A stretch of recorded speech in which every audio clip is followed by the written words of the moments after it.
Hello everyone. Sorry, I was stretching a bit. Been sitting all day because we work here at Slitherine. We we we kind of work. It's like getting super hot outside, so we enjoy the air conditioning in the office. That's really the goal every day. Hello everyone. Hello Praetorian. Hello, Private LSD and everyone else. Thanks for joining us today. We are in release day. I'm the microphone. Just uh, like this. Is this any better? Any better? Yeah, perfect. I'm getting instruction. They are shy to come over and say what they have to say, so I'm having to ask them to be clearer because I'm old and I don't see very much. I don't understand the lip sync thing. Okay, can you hear me well now? That's gotta be fine. Okay, cool. Release day today. Release day of something very special. We have a release day for a free DLC today. This is the second free DLC we do for a strategic command game. And the game is, of course, Strategic Command American Civil War. We're releasing a DLC. We're going to show you some screenshots now. It's a DLC called 1904 Imperial Sunrise. We tried to come up with a title that was cool and fancy and edgy, and I think it actually helps to understand what's happening in the DLC, but also gives a good idea of the content with a romantic twist. We are, of course, the DLC is about the Sino-Japanese War. You're going to sort of move over from America to the Far East, and there's quite a lot of content in the DLC. And it's all free. So basically, if you have American Civil War, you can download this for free and enjoy a lot more hours of gameplay for this game. I don't know if you remember, maybe it was much less than 12 months ago, much less than a year ago. We said, we're going to try and experiment by launching DLCs for the Strategic Command series. So the first big experiment was launching a strategic command game based on American Civil War. The second big challenge was, do we do a DLC for this? So American Civil War game was very successful. So we thought, wow, this is interesting. It's this kind of game fits very well with the setting, and we didn't expect that as much as you guys, the players, really enjoyed it. So we moved on to think, okay, what can we do to then improve on this and make sure that we sort of leverage on this interest? And we started developing and releasing DLCs. And so it all happened very fast, and there's more to come. So stay tuned if you like the Strategic Command series, because there's a lot more to come in the next few months. Let me give a look to the chat here, see if anyone has something to say. Imperial Twilight. Hi, Das. I think I haven't seen you around for some time in the teen time. So welcome and thanks for joining us. I've been playing a ton of Strategic Command. Yog Dog. I know you're big Strategic Command fan, and that's why we select your knowledge for a lot of the streams for this game as well. So thanks for that as well. Are you guys planning on doing sale on your website anytime soon? Been waiting for one physical edition of War in East 2 for over 6 months now. There is a big sale coming up soon on our site, but the big sale first is going to be the big Steam Summer Sale. We've got a Steam Summer Sale launching today at 6 p.m. UK time, so not far from now. The sale will go on for 2 weeks. It's going to be from until July 13th. Nice graphics. We didn't do this. This is Steam. So we're participating with basically all the catalog will be part of the sale. We've got like the usual very marketing-oriented message that all the catalog is up 90% off. But of course, your key, most important franchise games are all going to be on sale as well. We got discounts for Distant Worlds, where it's the first time we sort of discount the game from when the overall review scores have been improving so much. So we're looking forward to see how that impacts the overall reception on Distant Worlds. There's going to be discount on Starship Troopers, on Battle Sector, on all the main franchises, Master of Magic, and you name it. So it's going to be, I have to say, from a promotional perspective, a long, interesting summer, because there's quite a lot happening that you'd be very excited about in terms of sales and excuses to buy games at a cheaper price. So stay tuned on that. I am sure that you'll find a lot of interesting opportunities there. When Warhammer 40k with Combat Mission Engine, I believe that would be a great fit. Warhammer 40k with Combat Mission Engine. That's interesting. Never thought of that. As I think you're meaning more like as the Combat Mission type of gameplay, sort of more like tactical. We go that type of thing. I've never thought of that. It's an interesting angle for a Warhammer game in that respect. I guess it would fit probably more maybe the fantasy setting a bit more.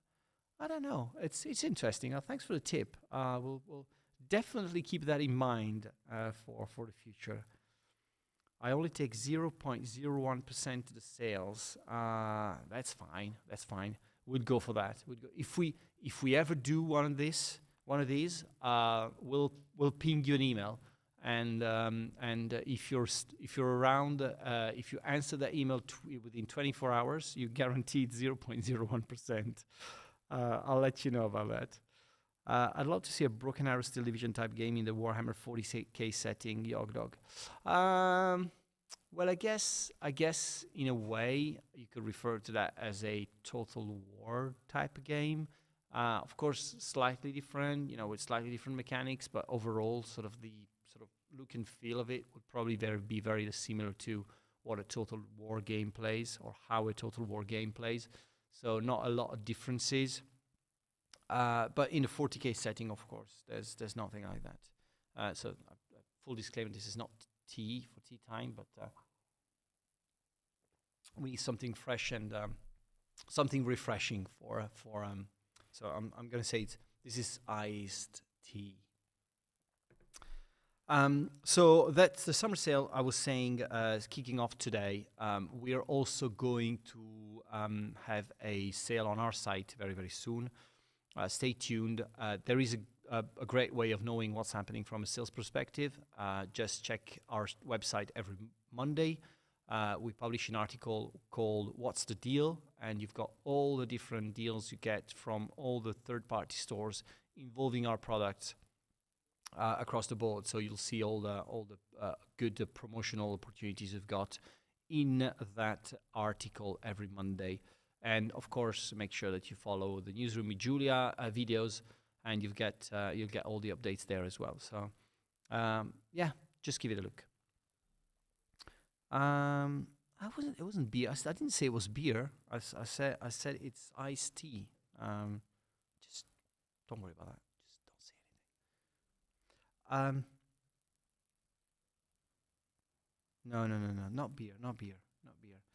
More. Okay, what can I say more? There's quite a lot of different updates I want to give you about our upcoming games. So before we move to that, what is going to happen to our release schedule from now on? We're sort of now getting into the summer period. Summer period is usually big launch period for us, but this year, we were planning to launch Stargate towards the end of July. The recent developments on the game are telling us that this is probably not going to happen, most probably not going to happen at the end of July. We're still having to. I've got some screenshots actually. Let's show some screenshots of Stargate and give you an idea of what's happening with the game. Stargate, we are finalizing. This is one of the scenarios. One of the most challenging things we're facing is that, as opposed to for these types of games, usually what happens is that you've got the main theme. So things like Commandos, for instance, World War II, or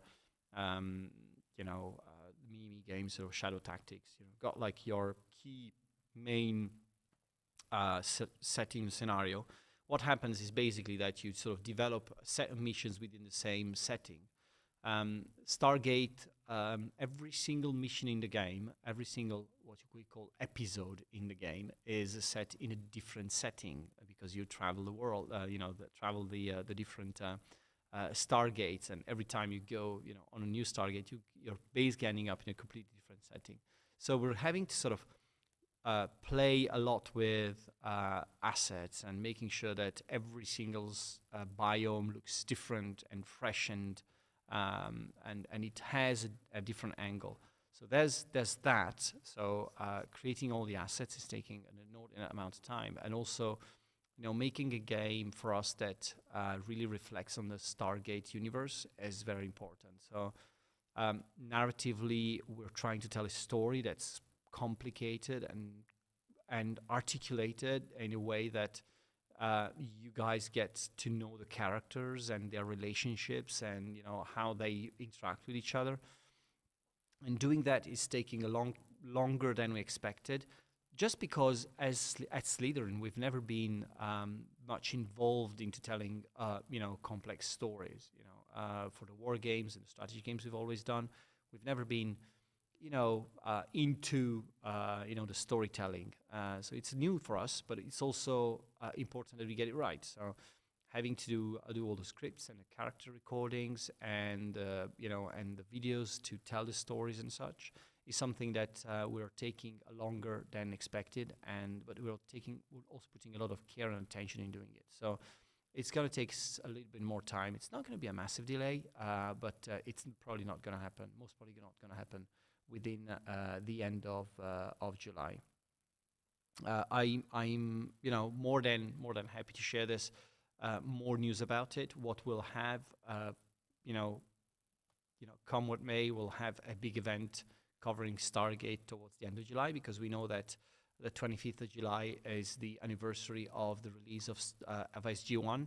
So we want to be sure that we do something for that, and we'll be updating you on that as we approach this date.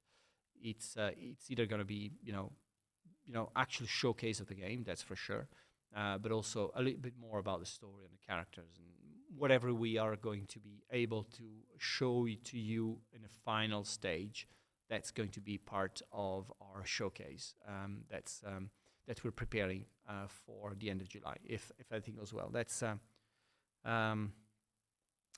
the promise, and of course we'll keep you up to date on release dates and such as we go. Better take the time to polish games instead of rushing. I think you're right, Bean Slime. The truth is that we like to be open and honest with you out there, and we've always been saying that we were gonna try and release it before the end of July, and it's a bit of a shame that we didn't achieve that.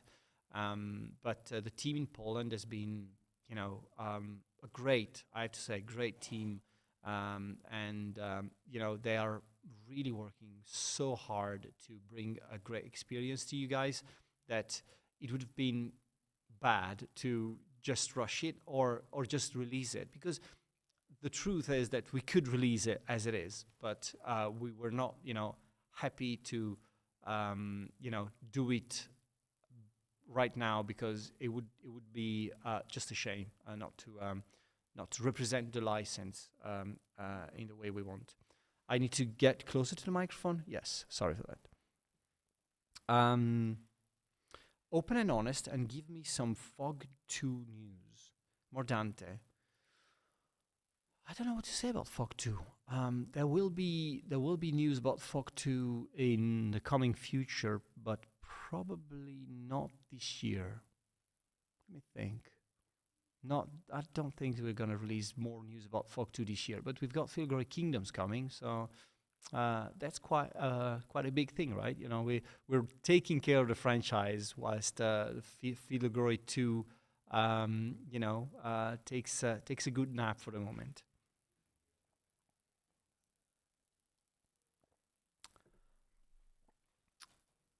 Yogdog will stream some Feel Glory 2 next week. Actually, yes, I know. You're streaming.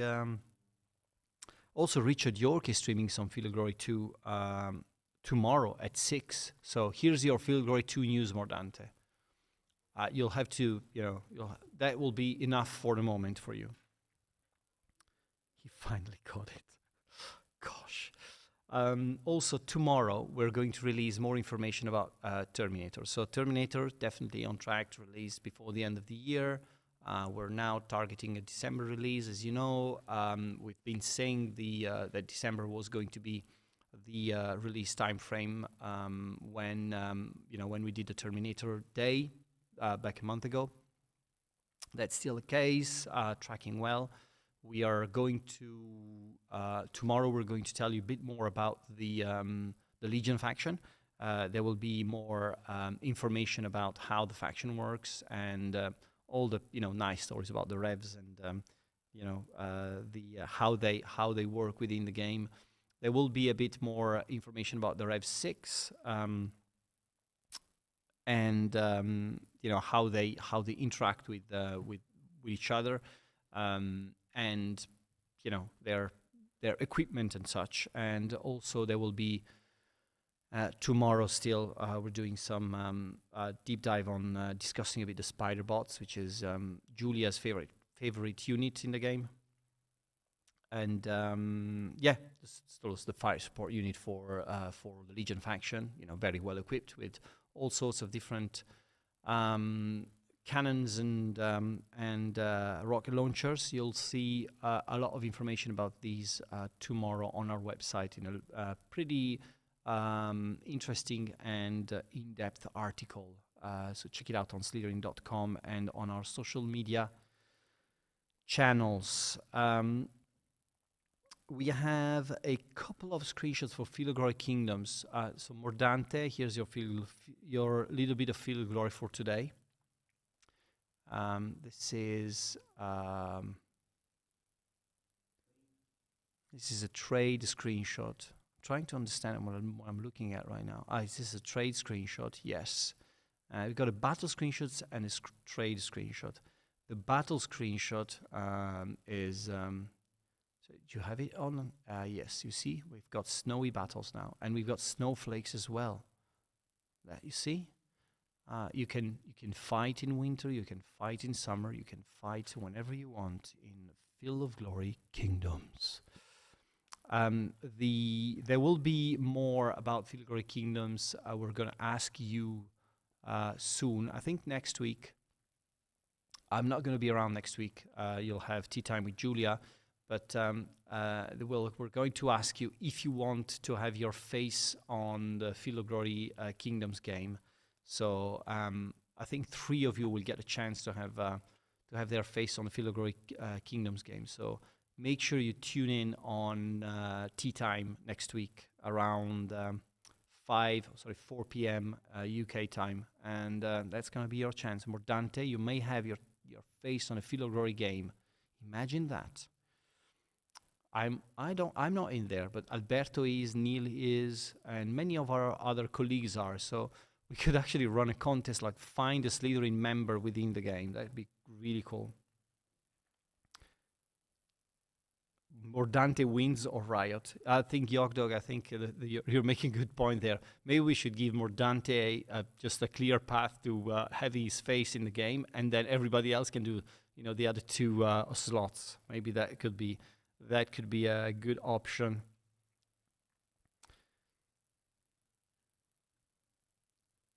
Oh gosh, Mordante.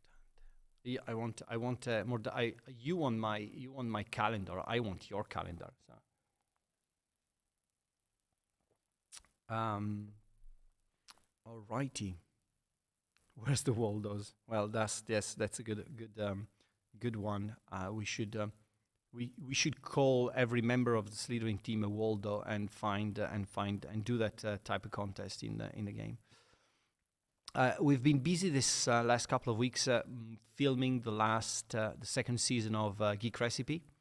You'll see and find more about that in the coming weeks as well. We've done 2 already, and we've got 2 more to go. So there will be 4 episodes in the next season of Geek Recipe. We have some really cool guests this season as well, and I'm looking forward to see what your reactions are. But the show is going from strength to strength, and there's a lot. It's very interesting to see what happens within this season, because there's a little bit of a twist in a sense that we're trying to cover more. It's not only game creators, but a little bit more and open wide to different roles and markets and such. So there's going to be a lot more interesting angles within the show. So I'll look forward to sharing that with you and making sure that you follow the next season, the coming season of Geek Recipe. If I'm not mistaken, the first episode will be airing on YouTube in September, but I might be wrong. I'll just stay connected and we'll let you know. But really cool. I've actually met some really cool people in the last couple of weeks for the Geek Recipe. Also, I wanted to give a shout out to a modder. I think this week, Edmund.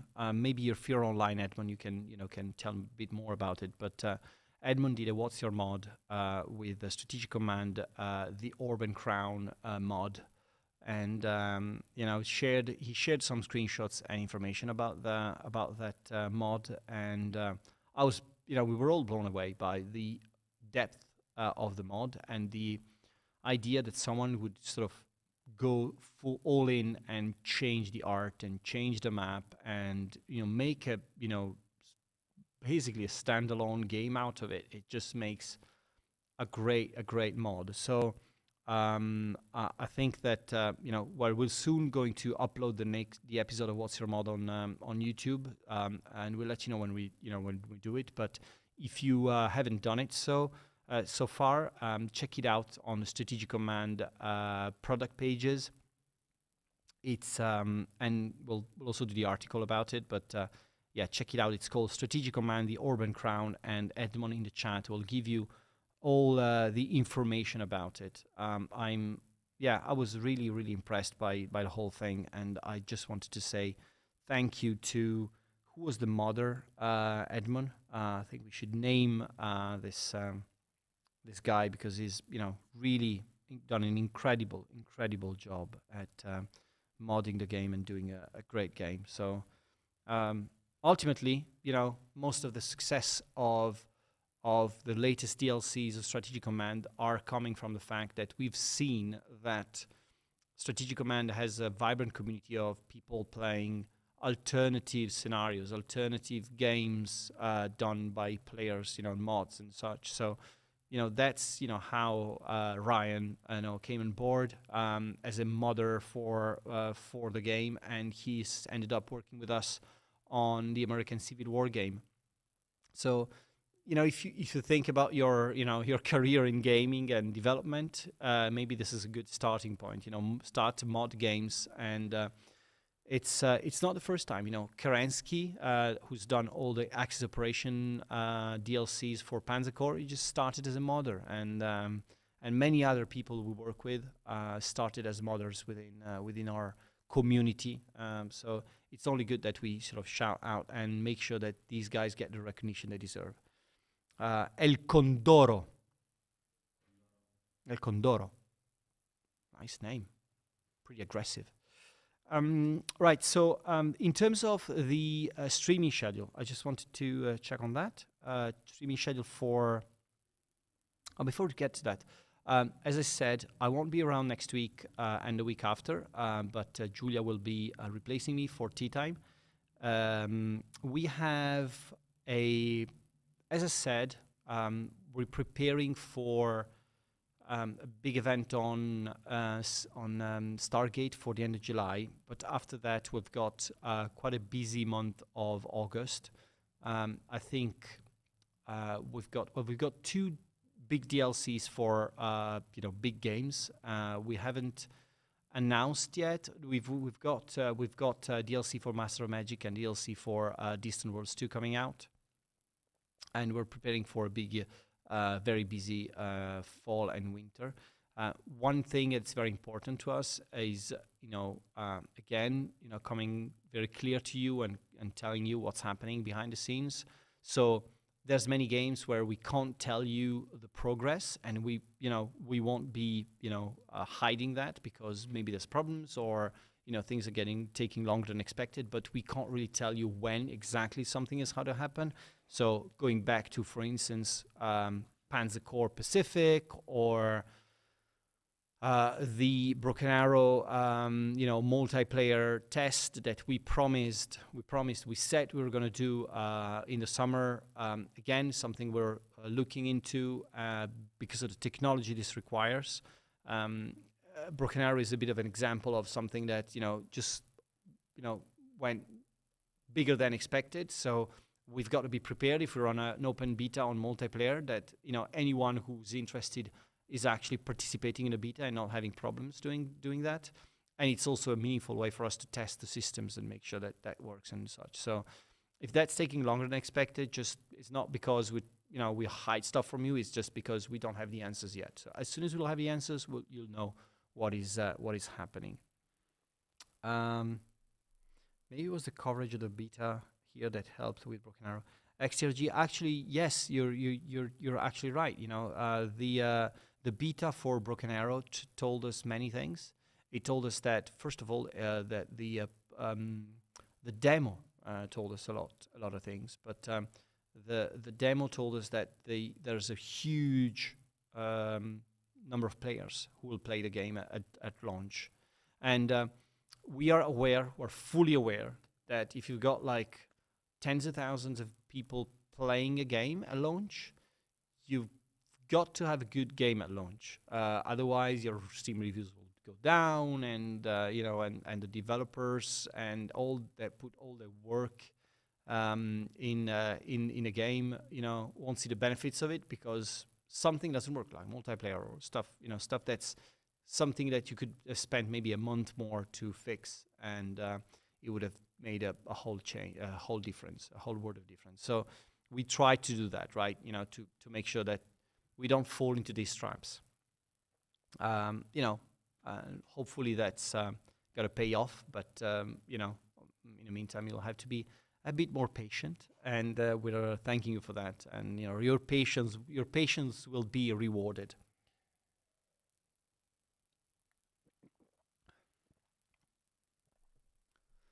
We're generally patient lot. We wait all these years for War in the East 2 after all. Yeah, well, War in the East is even worse. I mean, every time you do run a beta for War in the East, you've got to sort of do it for 5 or 6 months before you can run a second run, because fixing things in the late game means that you have to play for 60 hours or more to get into, to go back to that. So that's definitely one thing that we know very well. By the way, Enzo is preparing a big wargaming showcase in September. Is that right, Enzo? Yeah. He doesn't have these tools where he just presses a button and it's like, oh. Cheers! Yeah, cheers. I didn't hear anything, but see. But he's preparing a big War Games showcase in September. We've done it last year in October, Home of Wargamers Live, and it was very successful. And there's quite a lot of war games that we want to announce. Some stuff that you don't even know about, all the war games that we've been working on behind the scenes. So stay tuned on that.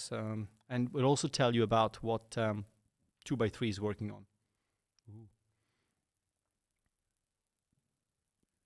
better to wait a month. Get Cyberpunk 2077.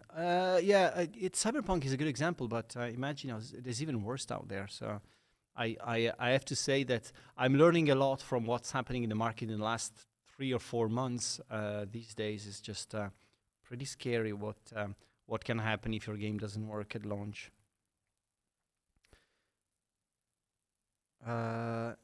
I talked about any word on Pacific. No, I've just said Cartras. I've just said that we don't have any more news on Pacific. And to be very honest, I don't know where we'll have more news on Pacific right now. It's a design issue. It's a design issue. Definitely a design design topic. As in doing naval battles properly for Pacific, which is a completely different scope and size, is a different task altogether. And again, Alex has been super efficient in making a game that works well and plays well. And when it comes to creating new systems and adapting them to new scope and different theaters, and you almost need to change the game, and balancing these things is super hard. So he's been, unhappy about the results of the iterating process so far, and so keep iterating on, what is the best way to tackle this maritime engagements, and it's not happening yet, but it's definitely something that that he is working on.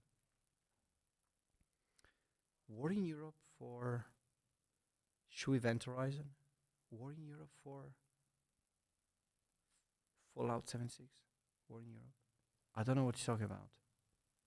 Anyway, I'll wait for more or clarification on that. But wait, are you suggesting that you want a smooth start and not using gamers as your quality testers? What kind of serious? No, we'll still use it. We'll still use you all as quality testers. Don't worry about that. But we won't say that. So streams coming up after this. XTRG is War in the West merged with War in the East. We call that. I don't remember what you call that, but we've got a code name for that, and I don't know if it will ever happen, but it's a dream we have. Yes, it's definitely something that we would love to do at some point, but it's not as easy as you think. It's definitely something that would be awesome. Probably like 3 players in the world could actually take the time and play all, but it's definitely something I'd love to do that. As I was saying, streaming schedule after this, we've got XTRG playing Strategic Command, the free DLC we're releasing today. So American Civil War 1904, Imperial Sunrise. Cheers.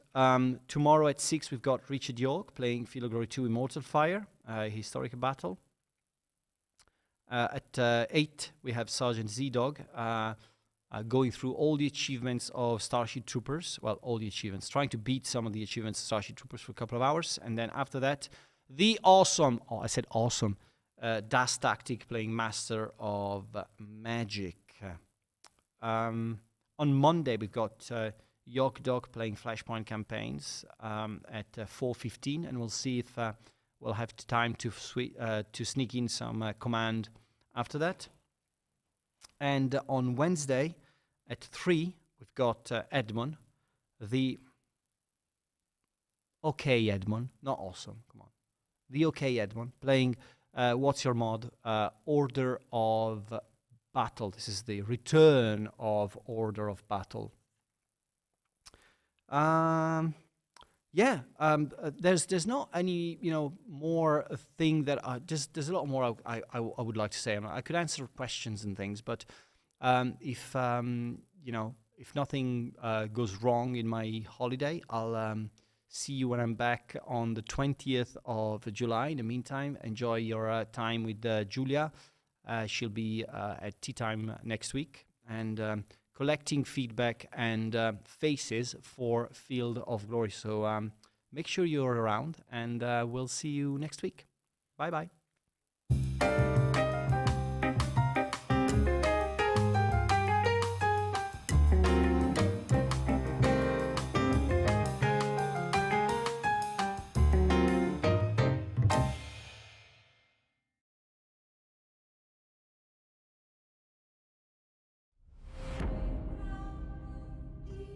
attraction towards new experiences is powerful. Alienware gear isn't made to resist that pull.